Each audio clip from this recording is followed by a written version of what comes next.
buenas tardes a todas y todos. Bienvenidos a una sesión más de ¿qué sabemos sobre el cambio climático en México? Ahora estamos en el módulo 17, que trata sobre debates actuales sobre geoingeniería y cambio climático, un tema que cada vez se va volviendo más relevante cuanto más nos vamos aproximando a los límites que hemos puesto como razonables, ¿no?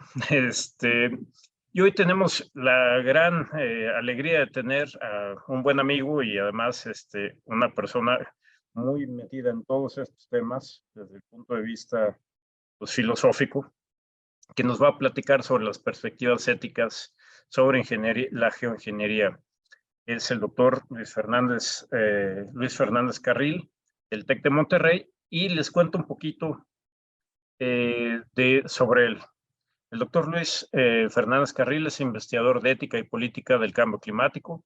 Ha sido profesor en el Tecnológico de Monterrey desde agosto de 2014. Actualmente se desempeña como coordinador de sostenibilidad y cambio climático dentro de la Vicepresidencia de Inclusión, Impacto Social y Sostenibilidad del Tecnológico de Monterrey.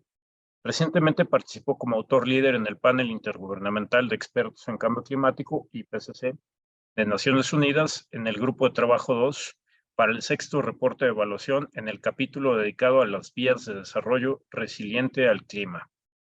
Se desempeñó como asesor legislativo y posteriormente como secretario técnico de la Comisión Especial de Cambio Climático del Senado de la República entre 2015 y 2018. Anteriormente fue investigador y enlace institucional en el programa de investigación en cambio climático aquí con nosotros en la UNAM, de 2014 a 2017.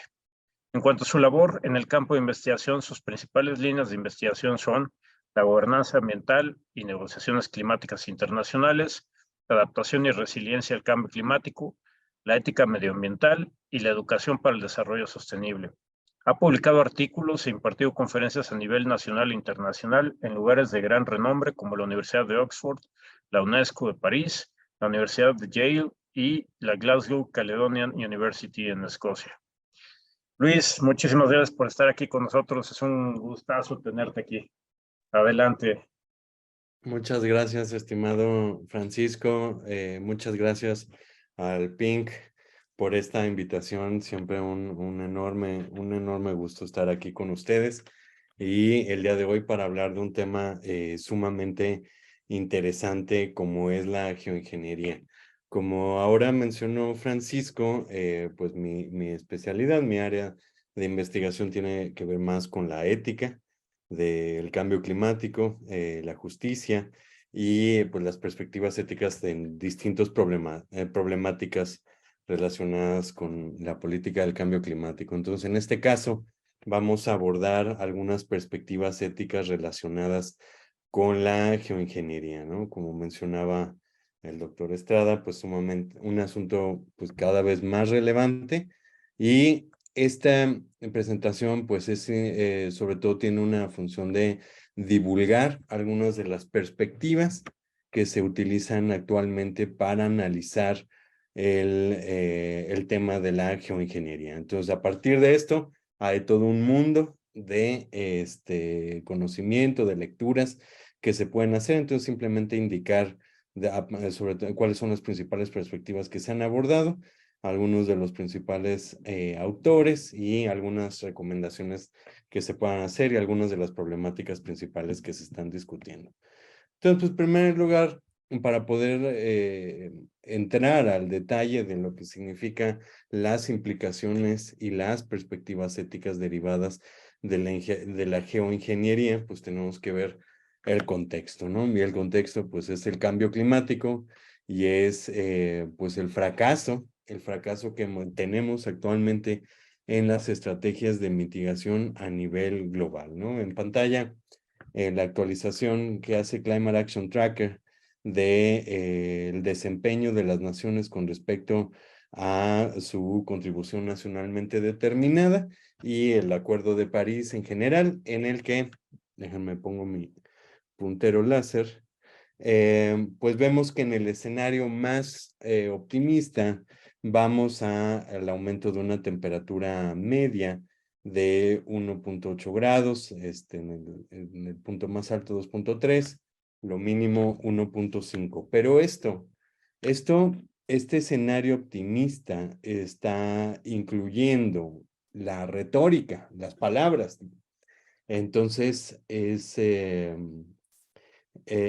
digamos, yo no lo considero realmente como el escenario donde verdaderamente estamos. Donde realmente nos tenemos que enfocar es acá, en este otro escenario, en el que se quita toda la retórica, todas las promesas, todas las buenas intenciones, que en gran manera, pues el trato de la política climática ha sido en gran manera guiado por buenas intenciones, más que acciones reales, ¿no? Entonces, si solamente nos centramos en políticas actuales, del mundo real, en acciones reales, entonces vemos, de acuerdo a Climate Action Tracker, que vamos a un aumento medio de 2.7 grados, máximo 3.4 y mínimo de 2.2 grados. Entonces, pues esa nos pone en una situación pues realmente muy apretada, con fuertes impactos climáticos, y pues cada vez más catastrófico, ¿no? Por el otro lado, pues, o más bien derivado de lo anterior, vemos que pues ningún país, ¿no? Hasta la fecha,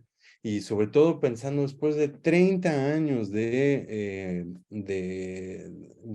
creado la Convención Marco en Naciones Unidas de Cambio Climático en 92, hasta el día de hoy, pues vemos que aquí estamos hablando en particular del desempeño del Acuerdo de París, donde vemos que pues ningún país, su desempeño es compatible con el Acuerdo de París de 1.5 grados y que ahí vamos entre casi suficientes, pero pues fíjense quiénes están en estos casi suficientes. Países como Gambia, bueno, Noruega, más relevante, Kenia, Costa Rica, Reino Unido, ¿no? Muchos de estos, la gran mayoría de estos de emisiones muy bajas, ¿no? Entonces, pues Marruecos y Gambia, por ejemplo, salen constantemente en la lista de Climate Action Tracker como los mejores portados, pero pues desafortunadamente, pues su contribución es mínima, ¿no? En términos de los gases que lanzan a la atmósfera. Y pues vemos que el resto de los países, incluyendo a México, a los mayores emisores como China, como Estados Unidos, o lo están haciendo de forma muy insuficiente, lo están haciendo de forma altamente insuficiente, o lo están haciendo de forma críticamente insuficiente, ¿no? Vean aquí a México donde está colocado en esta nueva actualización de Climate Action Tracker. Entonces, la sumatoria de esto es lo que nos da esto. ¿De acuerdo? Entonces, este es el promedio de las acciones reales que están haciendo los países. Y pues como mencionaba, además llevamos 30 años de la Convención Marco en Naciones Unidas, y que no solamente la Convención Marco es lo único, ¿no? Sino desde cuándo venimos hablando de cambio climático. Bien, nos podríamos ir a los 70s, a la conferencia, la famosa conferencia de Estocolmo del 72, la conferencia de Río, la primera conferencia mundial de cambio climático en 1986. Ahí tenemos, después se funda el IPCC en 88, tenemos luego la primera conferencia auspiciada bajo Naciones Unidas, en la década de los 90, en fin, y de ahí el protocolo de Kioto, el acuerdo de Copenhague, el acuerdo de París, etc. Entonces aquí vemos en esta primera parte el despliegue como de las palabras, de la retórica, de las conferencias, de las cositas lindas que usualmente vemos. Pero pues vemos que mientras vemos pues, algunos de los principales hitos y de los instrumentos, aquí el protocolo de Kioto y el acuerdo de París, vemos que mientras las emisiones globales, que sería esta línea, no han frenado ni un solo momento, como pueden ver, ¿no? O sea, aquí vemos después del protocolo de Kioto que ahí debería de empezar a marcarse, digamos, una disminución, pero no es el caso, terminó siendo, pues digamos, no muy efectivo de inicio sin Estados Unidos participando, y en el segundo periodo de compromisos pues se sale Rusia, Canadá, Japón, ¿no? Que ya como que ya no les gustó. Y pues en el Acuerdo de París vemos que en realidad hay el compromiso de más de 190 países que pues no hacen mella en las emisiones, y mientras en colorcitos vemos la temperatura media del planeta.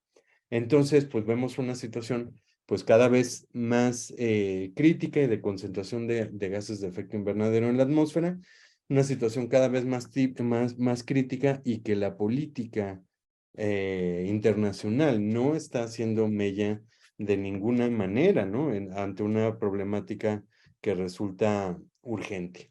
Entonces, debido a esta profunda inacción, a veces tengo conflicto en llamarle inacción porque no es solo que los gobiernos han sentado manita sobre mano, sino a veces una acción concertada. Entonces, entre la inacción y las acciones concertadas para mantener el status quo, disminuir la acción, pues entonces cada vez se nos pone un escenario más complicado si queremos evitar una situación catastrófica, ¿no? Entonces, pues la tarea es titánica ahora debido a tanto tiempo de no lograr disminuir.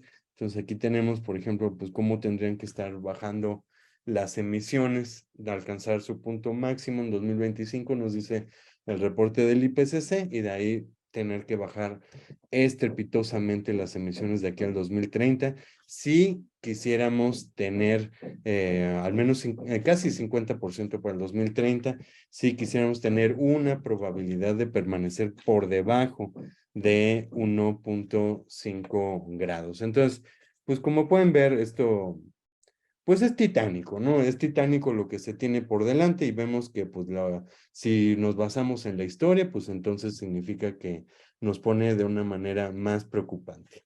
Y peor aún, resulta muy preocupante que las únicas cosas que han logrado hacer mella en las emisiones a nivel global no son instrumentos de política, sino han sido efectos colaterales de otras crisis, ¿no? Entonces, en primer lugar, aquí tenemos la crisis financiera que tal vez algunos de ustedes recuerden de entre el 2008 y 2009, que pues con una desaceleración económica a nivel mundial pues tiene un efecto indirecto que es pues que consumimos menos, no producimos menos, consumimos menos y por tanto hay una, como pueden ver, una muy breve disminución en las emisiones de dióxido de carbono. En realidad es prácticamente insignificante.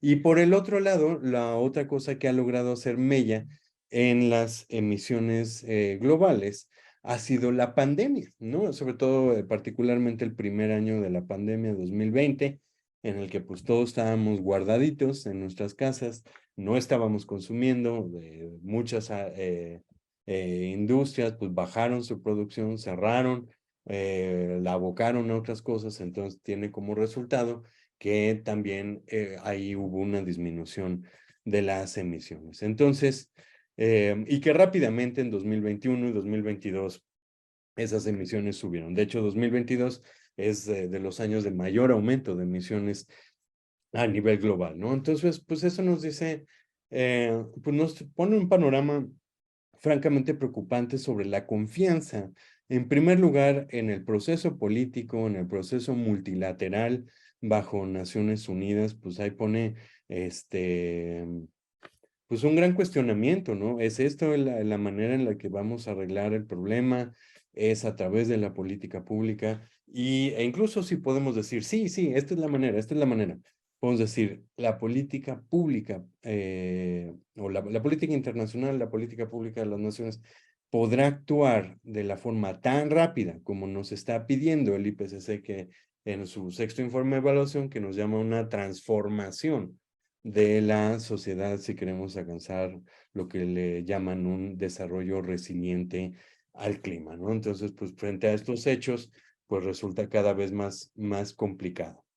Y esta es la base por el lado de cómo ha funcionado la maquinaria internacional y por el otro lado, pues las implicaciones catastróficas que trae el cambio climático, particularmente frente al escenario que acabamos de mostrar, ¿no? De cómo estamos en cuanto al desempeño de las naciones y el aumento de la temperatura.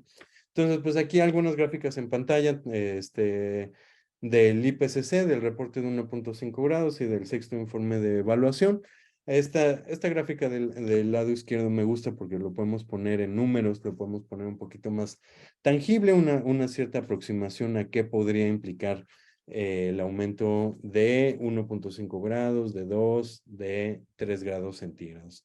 Entonces, pues si pueden ver, pues nada más con que superemos 1.5, lo cual es muy posible que suceda antes del 2030, vemos que eso implica pues 35 millones de personas expuestas a cambios en la producción de cosechas, 3.340 millones de personas expuestas a estrés hídrico, 3.960 personas expuestas a olas de calor mortal, 70 al 90% de los arrecifes coralinos muertos y las tasas de pérdida de biodiversidad por acá. Y pues medio grado, uno de los mensajes principales del IPCC en el reporte 1.5 grados es que cada medio grado o cada grado importa e importa mucho. Entonces vean cómo estos números pues se vuelven exponenciales, ¿no? No aditivos, sino exponenciales. Y pasamos de 35 a 362 millones de personas expuestas a cambios en la producción de cosecha, 3.658 millones de personas expuestas a estrés hídrico, 5.986 personas expuestas a olas de calor mortal.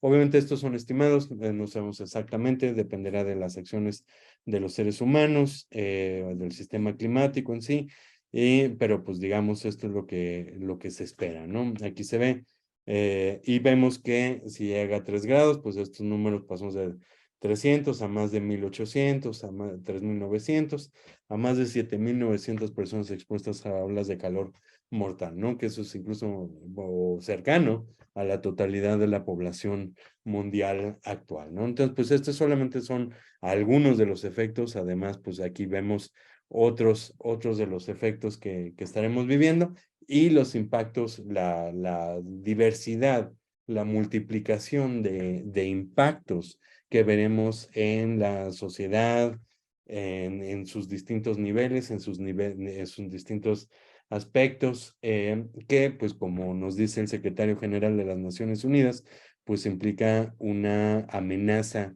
existencial hacia la humanidad. Entonces, por un lado, acabamos de ver cómo va la maquinaria política internacional moviéndose y por el otro lado vemos las implicaciones del cambio climático.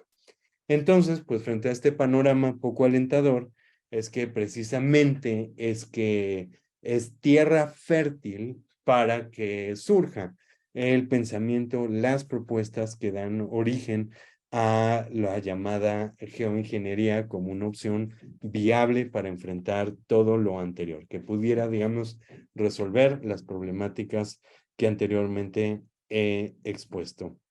Entonces, de manera, digamos, muy sencilla, a forma de divulgación para que todo el mundo pueda entender, creo que ya en el seminario pasado se habló de la geoingeniería, pero digamos, para quienes no hayan asistido y tengan un breve contexto de qué implica, básicamente la geoingeniería en las distintas modalidades que existe es básicamente la manipulación intencionada, subrayamos intencionada del sistema climático, para contrarrestar el cambio climático, porque digamos el cambio climático actual también es la manipulación, digamos, del sistema climático, pero no intencionada, digamos, ¿no? Como producto de las emisiones globales, ¿no? Entonces aquí es la intención concertada de manipular el sistema climático para borrar los problemas, las implicaciones que tiene el cambio climático actual. En particular, e incluso en el lenguaje, en el IPCC, en el panel intergubernamental de expertos en cambio climático, en sí no se utiliza el término geoingeniería, sino en particular, ahora se ha especificado la terminología en utilizar dos palabras principales. La primera, la modificación de la radiación solar y el secuestro o la remoción el dióxido de carbono como las principales técnicas que, digamos, se incluirían en la geoingeniería. Entonces, a partir de estos elementos, pues simplemente brindar algunas de estas intenciones, qué significa estos elementos, pues el primero consiste en eliminar el CO2 de la atmósfera para reducir el efecto invernadero. Entonces esto puede ser una amplia variedad de maneras, ¿no? Puede ser desde árboles artificiales, todo tipo de técnicas y propuestas que están surgiendo, que el punto principal es chupar, capturar el carbono del aire y retenerlo, secuestrarlo, digamos, ahí hacer los bloquecitos a veces, en otras cosas. Y por el otro lado, esta es una de las técnicas que se podría considerar parte de la geoingeniería, y por el otro lado, y una de las más importantes, la que tiene mayores implicaciones éticas, políticas, en la gestión de la radiación solar. Entonces, esto básicamente lo que pretende es enfriar el planeta a través de reflejar la radiación solar, ya sea en la atmósfera superior o en la superficie terrestre, o en otras propuestas aún más exóticas, como puede ser espejos en el espacio, ¿no? Algunas realmente unas propuestas muy exóticas, ¿no? Entonces, distintas propuestas que están haciendo, algunas, por ejemplo, que tienen que ver con inyectar aerosoles en la estratosfera, aclarar las nubes, etcétera, ¿no? Muy distintas propuestas. Esto es un marco general simplemente para que se entienda. En sí yo no soy especialista en las técnicas precisas, pero digamos, esto es básicamente lo que lo podría conformar, ¿no? Ahora quisiera mencionar algunos principios del derecho ambiental internacional que resultan importantes a la hora de que se van gestando las discusiones con respecto a la geoingeniería. En primer lugar, uno de los principios más antiguos, relevantes para el derecho ambiental internacional, es el principio de precaución, a veces también llamado de cautela, de tomar medidas de protección antes de que se produzca un daño al medio ambiente. Entonces, esto puede ser tomar medidas, digamos, como es el objetivo mismo de la Convención Marco de Naciones Unidas, que dice evitar una interferencia peligrosa con el sistema climático, que lo dice en el artículo 2 de la Convención, o por el otro lado, puede ser considerado como que ante la incertidumbre sobre las consecuencias que pueda llegar a tener un cierto producto, debe de prevalecer el principio de precaución, por decir, no sabemos qué implicaciones puede tener. Esto puede ser desde un químico que se suelte en la agricultura, o una técnica de geoingeniería en el que, pues, si no tenemos certeza de la total complejidad de las consecuencias que puede tener, entonces debe de imperar el principio de precaución y decir, no, no podemos desplegar este químico, esta técnica, hasta tener mayor entendimiento, certeza de cuáles son sus implicaciones, y en dado caso, si resulta que son inocuos, entonces pues poder desplegarlos, ¿no? Entonces este es un principio básico del derecho ambiental internacional, que lo vemos desde la Conferencia de Estocolmo, desde la Declaración de Río de 1992, y que ha sido la base para la gran mayoría de las convenciones multilaterales de Naciones Unidas, ¿no? Entonces ahí, por ejemplo, vemos donde también se ve reflejado en la Convención Marco, uno en el objetivo, como había mencionado, y luego en el artículo 3, párrafo 3, que dice: las partes deberán adoptar medidas de precaución para prever, prevenir o reducir al mínimo las causas del cambio climático y mitigar sus efectos adversos. Entonces vean aquí cómo este principio de precaución puede ser tanto un argumento para aquellos que buscan al menos una moratoria con respecto a la geoingeniería y decir, vamos a esperarnos, veamos las implicaciones, no podemos lanzar algo sin conocer qué pueden ser las implicaciones. O por el otro lado, el principio de precaución puede ser interpretado de, pues, prevenir, ¿no?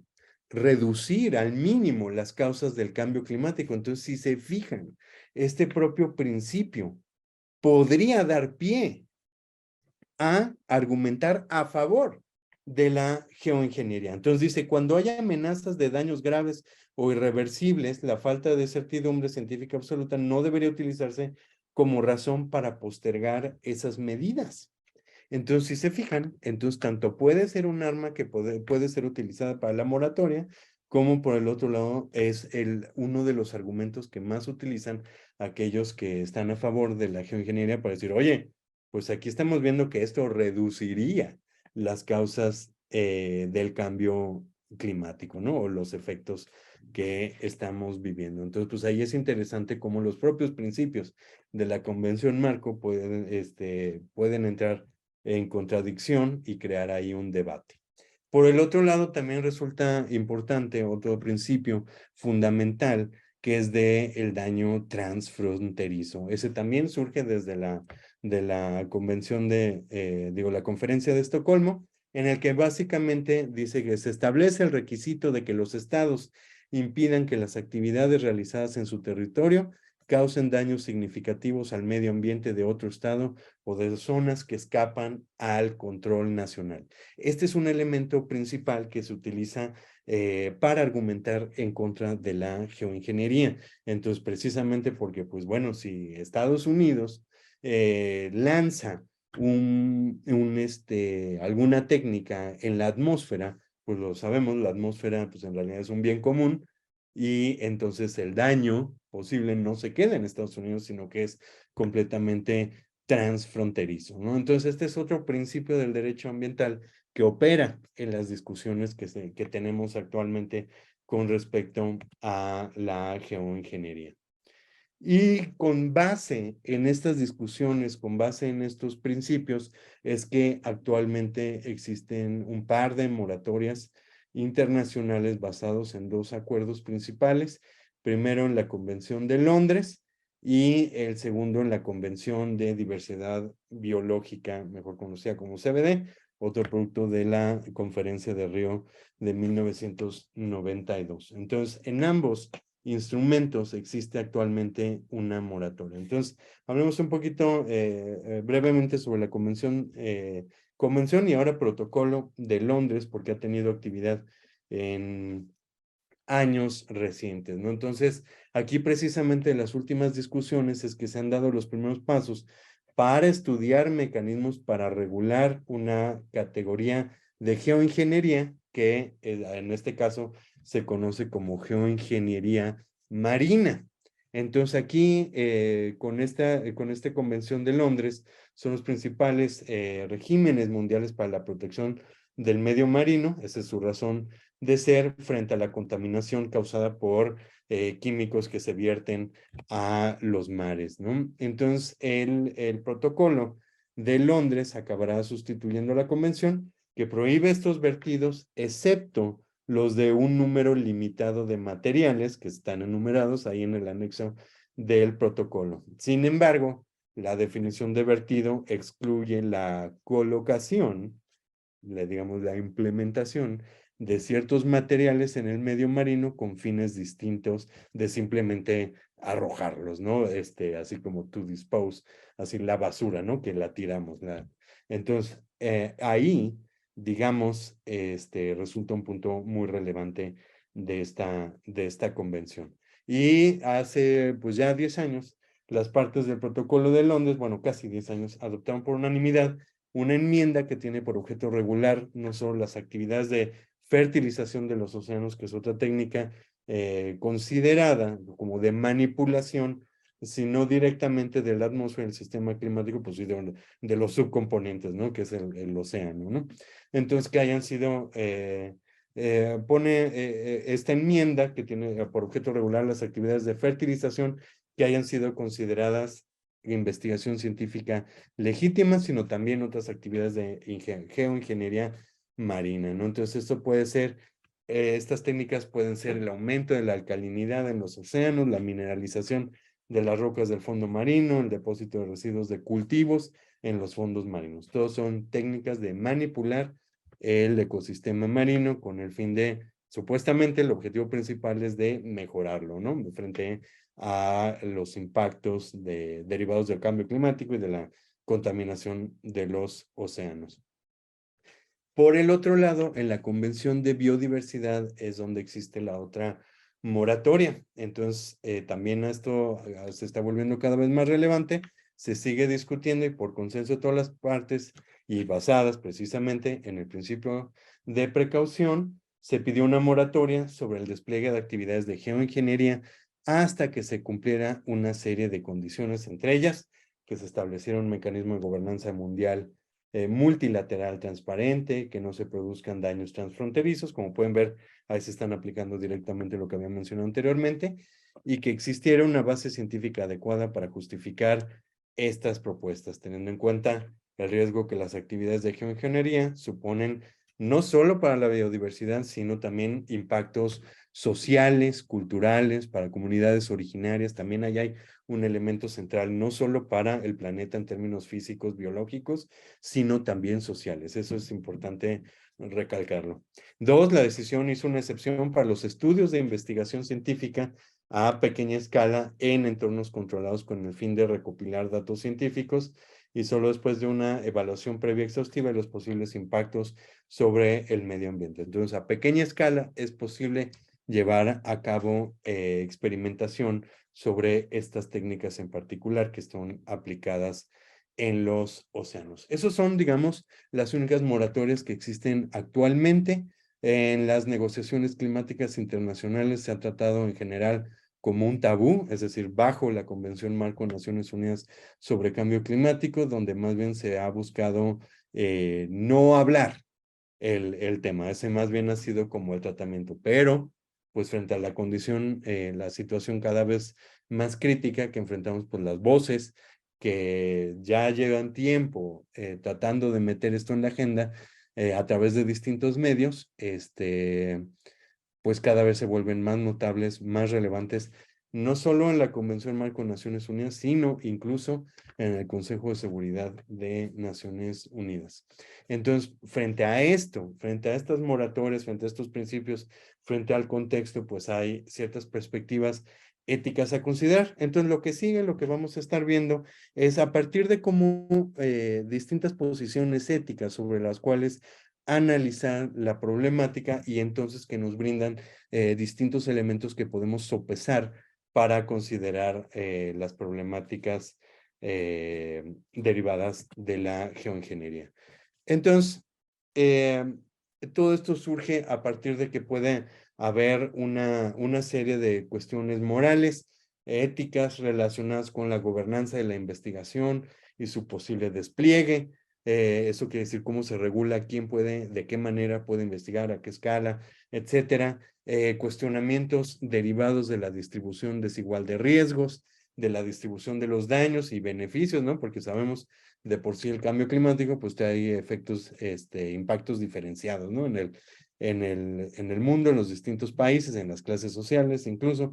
Entonces hay unos que ganan, hay unos que pierden. Las técnicas de geoingeniería pueden derivar exactamente lo mismo, ¿no? Algunos que les resulte muy beneficioso, y otros que pues puedan perder mucho, y pues también la posibilidad de un despliegue unilateral, ya sea de países o incluso de individuos, porque ya han habido algunas ocasiones donde los ultramillonarios deciden hacer una serie de experimentos. Que no les sorprenda que en un futuro no muy lejano veamos a Elon Musk, a Jeff Bezos y otros multimillonarios comenzar a echarle el ojito a estas cosas.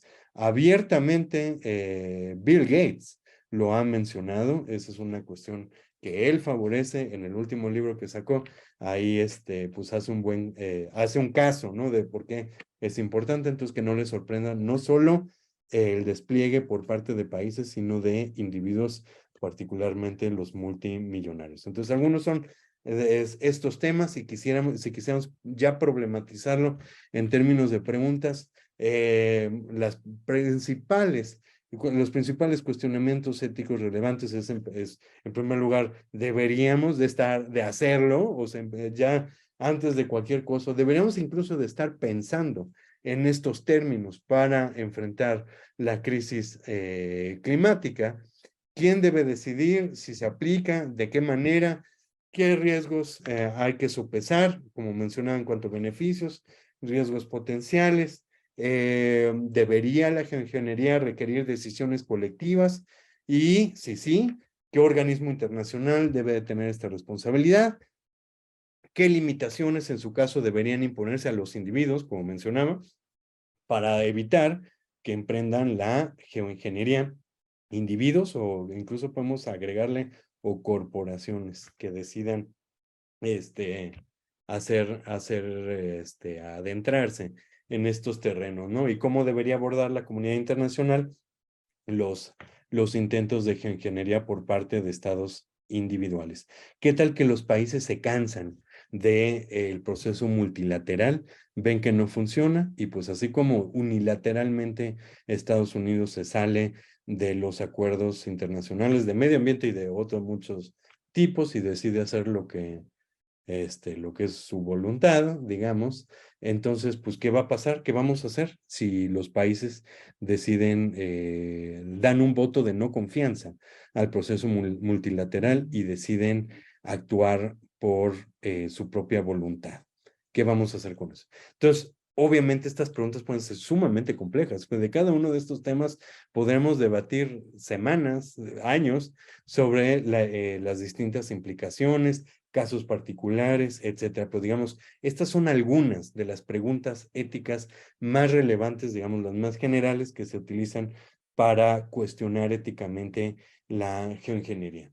En cuanto a las perspectivas, aquí, digamos, la que va a surgir principalmente a favor de la utilización de la geoingeniería se le podría considerar la perspectiva utilitarista.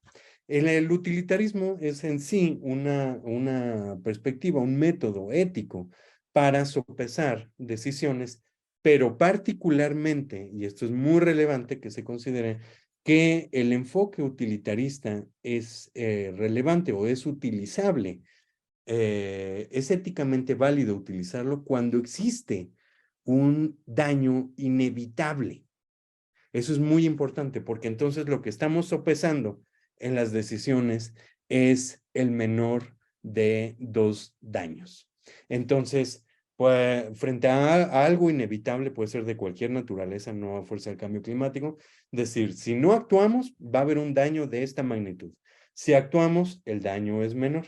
Si lo quisiéramos ver a escala como de personas, es el típico dilema ético que se llama del tranvía, nos dice así, ¿no? ¿Qué es más favorable? ¿La muerte de una persona? Sí, la muerte de una persona salva la vida de otras 10, ¿no? Entonces decimos, hay algo inevitable, pero pues claramente la vida de una persona es un daño menor a lo que significaría el daño, la muerte de 10 personas. Entonces, espero que con eso en breves palabras se entienda qué significa la perspectiva utilitarista y entonces aplicada a la geoingeniería nos dicen, pues frente a este panorama, todo el contexto que les di anteriormente, así como lo está diciendo esa imagen que tiene en pantalla, ¿no? Que nos dice, híjole, sí, pues está bien complicado, puede tener un buen de implicaciones, pero puede que sea necesario, puede que sea el menor de dos daños, ¿no? O sea, un daño es el que le sigamos intentando las implicaciones, los impactos de que le sigamos intentando por la vía de la política y entonces decimos, si eso no funciona y se nos va el clima, la temperatura, perdón, a 3 grados, a 2 grados, pues el riesgo, la implicación de desplegar la geoingeniería sería menor, o al menos eso es lo que estarían diciendo en ese argumento. Ahora voy a hacer una serie de implicaciones que sobre todo van a ser relevantes de cómo está tomando fuerza. Este argumento utilitarista ha sido utilizado en realidad desde los 90, básicamente el argumento utilitarista de utilizar la geoingeniería, ¿no? De ser simplemente esto implica un daño menor, deberíamos de utilizarlo. Pero en tiempos recientes ha empezado a tener más fuerza y una parte de la fuerza que ha surgido con el tema de la geoingeniería ha sido que ha emergido el discurso de la emergencia. Y eso tiene unas implicaciones sumamente profundas en marcar el cambio climático como una emergencia. Entonces, aquí como pueden ver ahí en pantalla, hablar de emergencia climática, particularmente en los últimos años, ha sido muy relevante desde la perspectiva social de los movimientos como Fridays for Future, Extinction Rebellion, se han esforzado, han hecho un despliegue consciente de utilizar el término emergencia climática. La intención de los jóvenes, de las organizaciones, es despertar en la gente la implicación de que esto es algo muy peligroso que tenemos que actuar urgentemente. Pero es precisamente que se hable en términos de emergencia, que la gente que está a favor de la geoingeniería está encantados de escuchar que se promueva, que se despliegue el cambio climático enmarcado como una emergencia, porque una situación de emergencia tiene implicaciones profundas, ¿no? Entonces, ahí esto resume en gran manera lo que estoy diciendo actualmente, ¿no? Entonces, mientras que se aboga por la investigación de las técnicas de geoingeniería, por cierto lado, pues va bajo el argumento de que es un mal menor que la amenaza de la catástrofe climática. Y muchos defensores de este argumento a favor de la geoingeniería reconocen que existen problemas éticos, políticos, ambientales. Sin embargo, en la práctica, y digo, y hasta ahí va el argumento utilitarista, sin embargo, en la práctica a menudo se deja de lado cómo este argumento utilitarista es rápidamente seducido o sirve para seducir a través de la retórica de la emergencia. Entonces, toda esta gente a favor, mientras que los grupos de jóvenes, las organizaciones civiles lo están haciendo con otra intención, es algo que, por ejemplo, Michel Foucault nos podría decir, no es la intención que tiene alguien quien despliega, que articula un discurso, sino las maneras en que puede ser utilizado ese mismo discurso. Entonces, mientras los jóvenes lo pueden estar haciendo para movilizar a la sociedad, pues entonces vemos como la geoingeniería está encantada de utilizar, enmarcar el estado de emergencia para hacer un caso a favor de la geoingeniería. Aquí un par de ejemplos de papers que pueden ver de cómo se está enmarcando precisamente así, básicamente bajo el argumento como de rómpase en caso de emergencia, ¿no? Así como lo dice el título de la izquierda, ¿no? Y pues eso es básicamente lo que puede brindar el argumento a ciertas naciones, a ciertos individuos, a ciertas corporaciones. Aquí como nos menciona Nathan Mirbold, que dice, francamente las Maldivas podrían decir, al carambas todos, queremos seguir vivos y desplegar alguna técnica de geoingeniería. ¿Y quién puede realmente culparlos, no? ¿Quién no en una situación tal pues haría lo mismo, ¿no? Entonces, el discurso de la emergencia simplemente sirve para justificar porque alguno de los estados podría actuar de forma unilateral, de forma desesperada y simplemente decir que es una emergencia. Sin embargo, enmarcar las cosas como un estado de emergencia, como nos advierte el filósofo Giorgio Agamben, nos dice, el problema es que estado de emergencia es lo mismo que un estado de excepción. Eso quiere decir donde está más allá de la ley, ¿no? Entonces nos dice Agamben, el estado de excepción se situaría en una franja ambigua e incierta en la intersección de lo jurídico y lo político y constituiría un punto de desequilibrio entre el derecho público y el hecho público, ¿no? Entonces, puede que haya moratorias, puede que los tratados nos digan que no lo hagan, pero si lo enmarcamos con una emergencia, pues en una emergencia es cuando tomamos medidas desesperadas, ¿no? Es cuando dejamos de sopesar éticamente todas las implicaciones a la virtud, al bien común, y simplemente querer salvarnos a nosotros mismos. Entonces, pues hay una fuerte implicación de enmarcar a través de la emergencia la geoingeniería y sin embargo actualmente se están subiendo al tren, digamos, de la situación e incluso a partir de ello justificar, tergiversar el discurso para justificarse de otra manera, ¿no? Entonces aquí me encanta este reporte, me parece así una creatividad bárbara para enmarcar, por ejemplo, la geoingeniería para decir como un método de cumplir con los objetivos de desarrollo sostenible, ¿no? Entonces, así de profundo es cómo puede vestirse la geoingeniería de desarrollo sostenible, ¿no? Pues si final de cuentas el desarrollo sostenible es que podamos disfrutar estas generaciones del medio ambiente y generaciones futuras, pues ¿por qué no podemos enmarcar la geoingeniería como una medida de desarrollo sostenible, ¿no? Por supuesto, esto es altamente debatible, pero esto es lo que está pasando.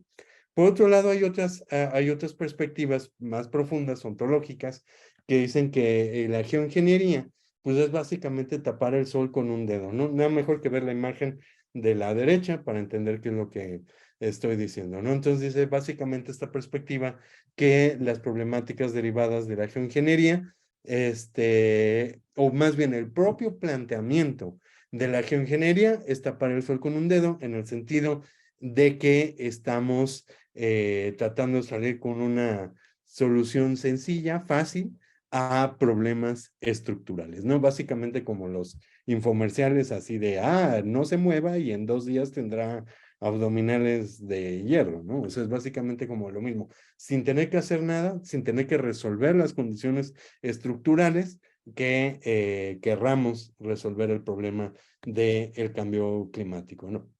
Entonces, precisamente esta perspectiva filosófica nos dice que no solo que la solución en sí misma de la geoingeniería está mal, sino que es la expresión de una filosofía profundamente equivocada, de una cultura disfuncional. Entonces, no es solo en sí las implicaciones éticas de la geoingeniería, sino enmarcar, pensar el mundo a partir de esto, es que ya es una filosofía equivocada, ¿no? Entonces, esto nos habla en gran manera de el culto a la tecnología, del optimismo tecnológico y de la tecnocracia, ¿no? Pensar que la tecnocracia nos va a resolver al mundo, los tecnofixes son una respuesta a esta problemática, ¿no? Entonces, estos tecnofixes de la ingeniería se ven como una respuesta inevitable de una cultura en que la aceleración del poder tecnológico multiplicado por el aumento de los deseos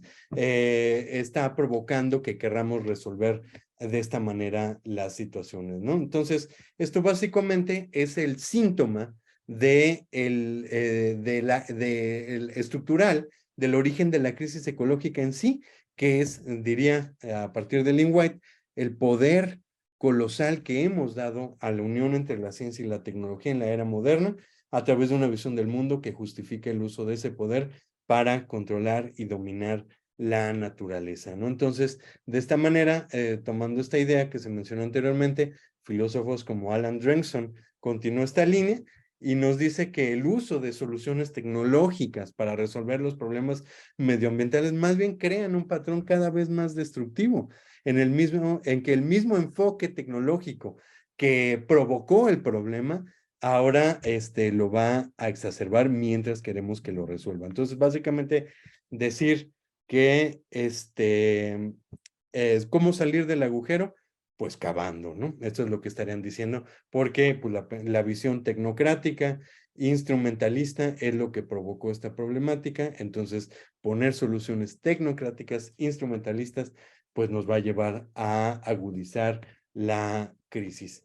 Y por último, ya voy cerrando, hay quien dice, estas problemáticas son intractables. Eso quiere decir que no vamos a poder llegar a un consenso, sobre todo con esta perspectiva ontológica anterior, que sin lugar a dudas es fundamental que la consideremos, porque tiene implicaciones como pensar en saberes originarios, saberes locales para enfrentar el cambio climático, entonces, en lugar de querer resolver todo con tecnología, ¿no?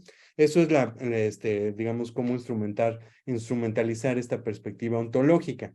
Sin embargo, hay quien considera de forma más pragmática que más bien lo que tenemos que hacer es incluir criterios éticos en el despliegue de estas tecnologías, que no lo vamos a poder evitar y que mejor vamos a tener que instrumentalizar la ética de tal manera para que podamos hacer una gobernanza ética de la geoingeniería.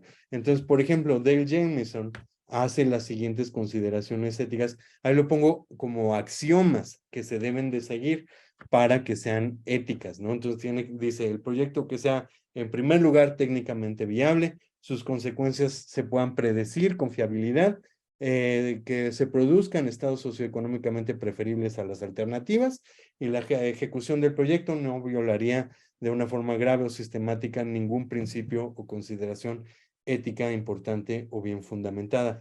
Este es, por supuesto, una manera pragmática de incluir como criterios para el despliegue o incluso la consideración de un despliegue de la geoingeniería. El problema es que muchos dicen que esos criterios pues no son alcanzables, ¿no? O que no se van a poder predecir con fiabilidad algunas de las consecuencias, no podemos saber algunos de los otros elementos de estados socioeconómicamente preferibles, etcétera, ¿no? Pero ahí tenemos una perspectiva axiomática y pragmática. Entonces aquí vemos tres perspectivas distintas que mientras transforman, vuelven la situación una problemática intractable, pues mientras nos preocupamos, vemos las distintas aristas éticas, pues mientras la investigación avanza y posiblemente el despliegue. ¿No? Entonces aquí recientemente la Casa Blanca, por ejemplo aquí en pantalla, pues está firmando una investigación de 5 años para estudiar distintas formas de modificar la luz solar que llega a la Tierra para atenuar temporalmente los efectos del cambio climático. Entonces, para poder cerrar y dar algún espacio de preguntas, pues simplemente todas estas son temáticas súper relevantes que tienen implicaciones directas en la vida de las personas, en la continuidad del planeta, de los seres vivos, de la calidad de vida que podríamos tener, de la dignidad humana en ciertas consideraciones. Pueden ser difíciles de tratar, pero también por el otro lado, al sentir que son difíciles y preferir silenciar el tema, hacer como que no está ocurriendo, fingir que no están ocurriendo, pues puede tener unos efectos muy negativos, ¿no? Entonces, mejor que discutamos abiertamente las implicaciones éticas, las maneras en que se puede abordar estas distintas problemáticas, cómo, en qué lugar hacerlo, y sobre todo, el mensaje más importante es que o lo hacemos de esta manera y lo discutimos abiertamente en foros, y eso no significa afirmar que las negociaciones climáticas han fracasado, sino que necesitamos tener estos debates. Y de forma más importante, porque si no tenemos estos debates de forma abierta, explícita, entonces va a ser la desesperación y la urgencia lo que dicte el despliegue de la geoingeniería, y eso es simplemente algo que no podemos dejar que ocurra por las profundas implicaciones éticas que conlleva. Aquí les dejo una recomendación de lectura que no es solo sobre geoingeniería, pero sí sobre las profundas implicaciones planetarias, éticas de utilizar la tecnología como el medio de resolver las problemáticas ambientales y climáticas actuales. Un libro fantástico de Elizabeth Colbert que se llama Under a White Sky, en español Bajo un cielo blanco, me parece que ya está en la traducción. Un libro verdaderamente excelente que les recomiendo para reflexionar el papel de la tecnología para resolver la problemática ambiental. Y pues con eso doy las gracias al doctor Francisco Estrada, al programa de investigación en cambio climático, por poner este tema en el foro público y que lo podamos hablar. Sin lugar a dudas resulta fundamental. Ahí tienen mi correo. Pues aquí a sus órdenes. Muchísimas gracias a todos por su atención. Muchísimas gracias, Luis, por esta presentación tan completa, viendo los distintos ángulos y las implicaciones que tienen este tipo de tecnología. Hoy precisamente en la mañana estaba viendo Twitter y me encuentro un paper que acaba de salir, ¿no? Un artículo científico sobre, pues que de pronto se dan cuenta que en latitudes medias del hemisferio norte, pues ha habido un aumento en la temperatura de pronto muy rápido, ¿no? Entonces se ponen a ver qué es lo que hay detrás y resulta que tú ves, pues en esas latitudes tienes todo el comercio por barco entre, pues digamos, Europa y Estados Unidos o Estados Unidos, Canadá y demás y Asia. Y resulta que metieron una nueva normatividad sobre la cantidad de aerosoles y sulfatos que pueden emitir estas embarcaciones. y pues respondió el sistema climático pues de volada, ¿no? Entonces Ujú. ahorita están así como, ¿y ahora qué hacemos? ¿No? Porque esto de geoingeniería, digamos, a lo mejor no lo hemos hecho antes de manera, tan manera intencional, pero llevamos un montón de tiempo haciéndolo. También ahorita están muchas discusiones sobre ciudades, ¿no? ¿Qué Exacto. pasa si acabamos con la contaminación en las ciudades y resulta que tenemos pues un aumento en las temperaturas pues muy alto, ¿no? Porque eliminas todos los aerosoles y todo esto. Entonces, qué complicado está el asunto, ¿no? Claro, claro, sí, por supuesto, ahorita eso que mencionas de ya lo llevamos haciendo, pues sí, como una cuestión no intencionada, ¿no? Pero eso sigue siendo la manipulación del sistema climático de una u otra manera, ¿no? Y aquí es una manipulación concertada, designada, ¿no? Para intentar resolver las problemáticas. En ambos casos, pues implicaciones terribles, inciertas, complicadas. Sí, y te das cuenta, por ejemplo, esto de los barcos, quién sabe cuánto tiempo lleva, y resulta que, bueno, sí hubo afectaciones, pues, nadie supo por qué cambió el clima, porque ni siquiera estaba muy claro cómo podía afectar, ¿no? Claro. Entonces, híjole, son de estas cosas. Y sí, pues bueno, ahora vamos a hacerlo a escala global y ¿no? A ver qué pasa, ¿no? Y estos grandes problemas de una vez que te metes en eso, pues a ver cómo le das para salir, ¿no? Sí. Que si suspendes, ¿no? Tienes un calentamiento básicamente abrupto, muy rápido, con consecuencias que quién sabe, ¿no? Exacto, exacto, exacto, porque además si damos, pues una vez que se da del despliegue, pues ya no hay vuelta de hoja, ¿no? Muchas cuestiones pueden ser irreversibles por completos. Eso es lo que vuelve la decisión ética aún más importante, ¿no? Y pues por eso o lo reflexionamos, lo discutimos, o nos va a ganar la urgencia y la desesperación, y eso es el peor de los escenarios. Sí, y mira, bueno, aquí tenemos una pregunta de Clemente, que nos dice, ¿qué opinión tiene de que la geoingeniería en el Acuerdo de París está considerada como una herramienta para descarbonización económica?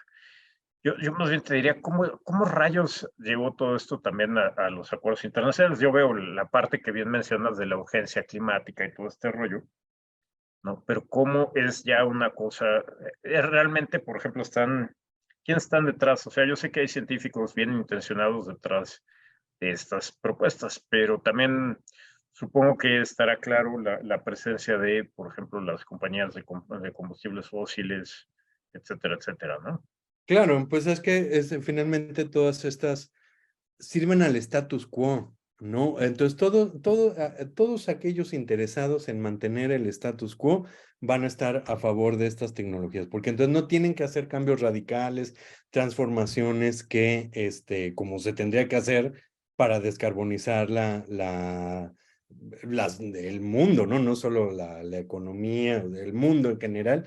Entonces, todo aquel que esté interesado en mantener el status quo va a estar a favor de este tipo o bueno, no todos, pero bueno, digamos una parte va a estar en gran manera a favor porque resulta muy cómodo, no tenemos que hacer cambios en nuestro modo de vida, simplemente implementar un Tecnofix. Ahora, respecto en particular lo que preguntaba Clemente,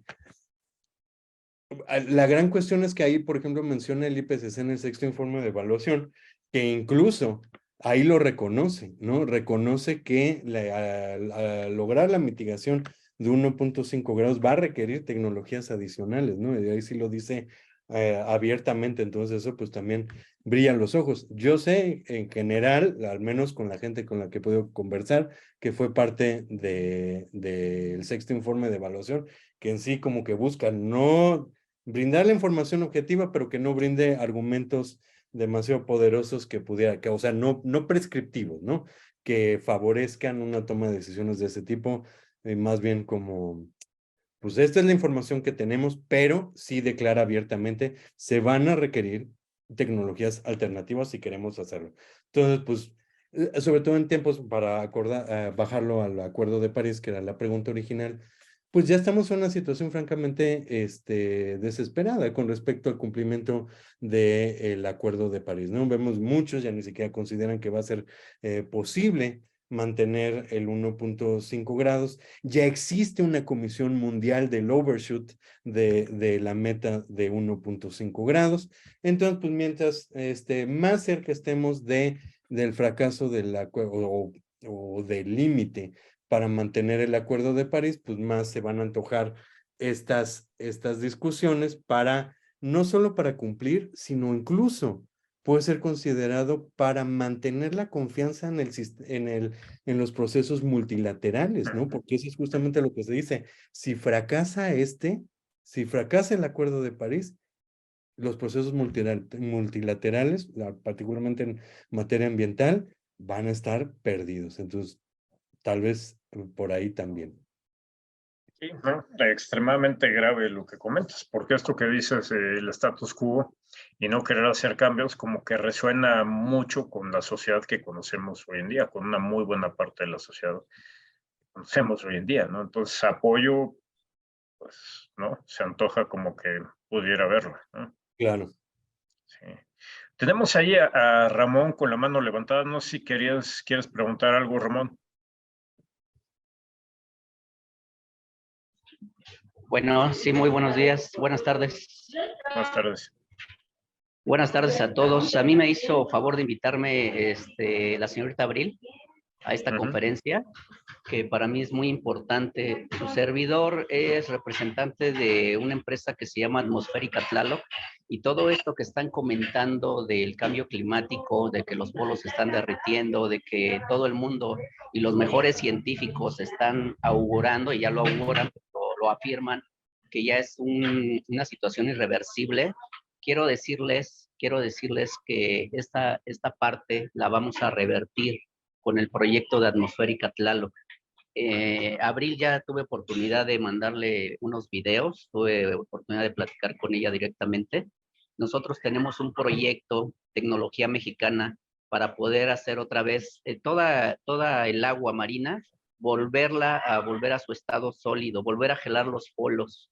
Ese es un proyecto que nadie en el mundo lo ha propuesto. Nosotros tenemos ahorita a la ONU, unas personas con las que ya se interesaron con el proyecto para poder empezar a trabajar con este proyecto Polo Sur y Polo Norte, junto con el proyecto aunado para poder hacer la precipitación de lluvia con tecnología mexicana, que esto ya se da en otros países, pero hay antecedentes de hace unos años en donde hubo una propuesta por diferentes países en donde México, y está documentado, en donde México tuvo la mejor propuesta para la precipitación de lluvia. Nosotros estamos hablando con los embajadores de prácticamente todos los países aquí en México para poderles hacer llegar un documento, para poderles hacer esta propuesta, que el título como tal lo lleva como ayuda humanitaria. Nosotros el proyecto que tenemos como precipitación de lluvia es para poder inclusive en zonas áridas poder hacer llover. Obviamente depende del cambio climático, tenemos unas cuestiones ahí de tecnología como para acercar a las nubes, y esta parte es muy interesante porque nuestro planeta prácticamente está sufriendo de una sobreexplotación del agua en todo el mundo. Por ende, tenemos hundimientos, tenemos sismos, tenemos terremotos, tenemos las fugas de toda esta Tenemos un energía. tiempo limitado, Ramón, perdón, Sí. y no es un espacio como para promover empresas. No es promover hay la cosas empresa. ahí que, bueno, permíteme, hay cosas ahí que científicamente no tienen base, ¿no? Como por ejemplo la parte que comentas de los temblores, los sismos y todo esto. Entonces, Sí las hay. si quieres, se comenta después, pero no podemos No, bueno, permitir yo lo quería desinformación comentar porque es muy interesante lo que ustedes les, proponen. le agradezco mucho. Ok, Gracias. de nada. Luis, ¿quieres comentar alguna cosita o algo? No, bueno, ahí con respecto a lo que está mencionando, creo que ya lo dijiste todo, Francisco. Sí. Bueno, pues ya es la 1:06. Que estoy seguro esta conversación da para mucho más y afortunadamente va a dar para mucho más porque tenemos, bueno, además de que tenemos la próxima semana, déjenme checar el calendario para que no les vaya yo a decir una mentira. Tenemos el